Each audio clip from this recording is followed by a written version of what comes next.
This is, without question, a public health issue that has not really been focused upon. Leaders across the Commonwealth came to Chicopee with one thing in mind: to raise awareness about the communal impact of lead sheath wiring laid down decades ago.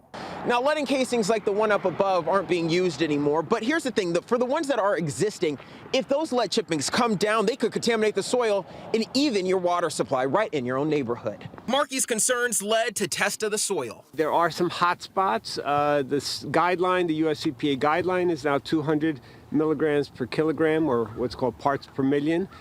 We had numbers of 100, 200, but there are spots that are 600.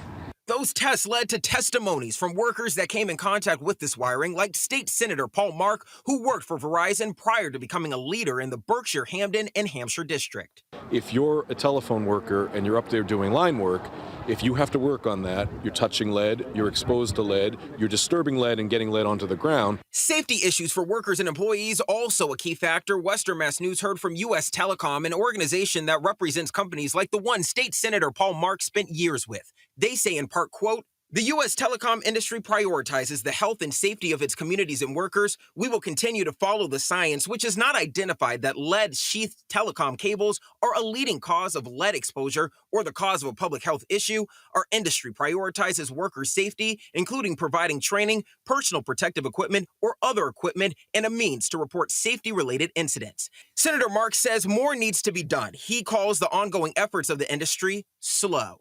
There's a reason we've kind of been the last to get high-speed internet service. We've never been able to get FiOS or any of that futuristic stuff. I remember installing that in Woburn back in 2004. It's never come to the Berkshires. It's never come to Western Mass. So I find that the response to this has been the same response. It's been slow to invest. It's been slow to mitigate.